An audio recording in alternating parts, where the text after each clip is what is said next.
kurang tahu, coba tanya lagi di grup. Gempa, gempa. Tenang, jangan panik. Ada mitigasi cara pencegahan gempa bumi. Hah? Mitigasi.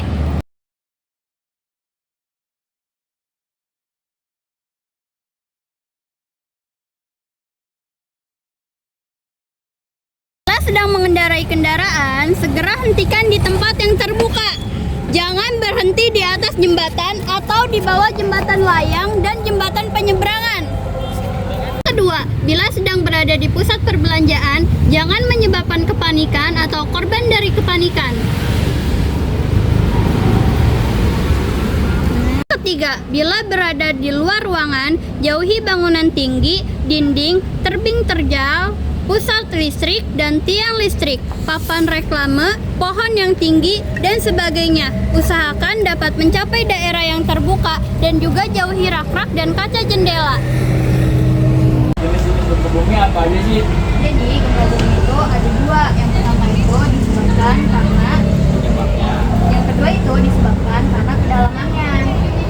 Jadi menurut penyebabnya itu gempa bumi itu dibedakan menjadi tiga jenis. Yang pertama yaitu ada gempa vulkanik. Jadi gempa bumi vulkanik adalah gempa bumi yang disebabkan oleh letusan gunung berapi. Contohnya itu ada gempa di Gunung Bromo. Terus ada gempa di Krakatau juga.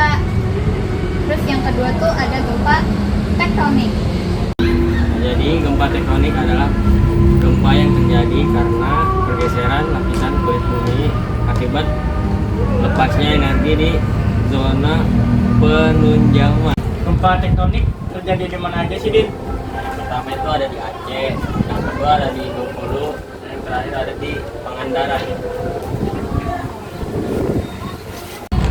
Yang ketiga ada gempa apa sih? Nah, jadi yang ketiga itu ada gempa runtuhan atau terban. Kalau gempa runtuhan atau terban itu adalah gempa bumi yang disebabkan oleh tanah longsor, Dit. Nah, jadi gua-gua yang runtuh dan sejenisnya juga termasuk ke dalam gempa runtuhan. Terus habis kayak gitu tiga jenis gempa tadi tuh itu tuh hanya bersifat kecil, jadi nggak terlalu banyak makan korban juga. Oke. Terima kasih. Terus yang kedua apa? Oh iya, Dit, tadi kan gempa bumi itu ada dua ya. Nah, kalau yang berdasarkan kedalamannya itu apa sih? Kedalamannya, jenis-jenis gempa bumi juga dibedakan menjadi dua. Nah, yang pertama itu ada gempa bumi dalam, yang kedua gempa bumi menengah. Kalau gempa bumi dalam itu apa sih, Dit? Gempa bumi dalam adalah gempa bumi yang hiposentrumnya atau pusat gempanya berada lebih dari 300 km di bawah permukaan bumi.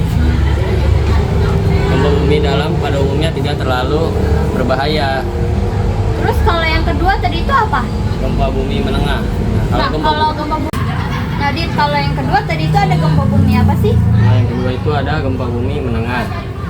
Gempa bumi menengah adalah gempa bumi yang hiposentrumnya berada antara 60 km sampai 300 km di bawah permukaan bumi. Nah, gempa bumi menengah ini pada umumnya menimbulkan kerusakan ringan dan getarannya lebih terasa. Oh, gitu. Kasih ya, Dit. Ya.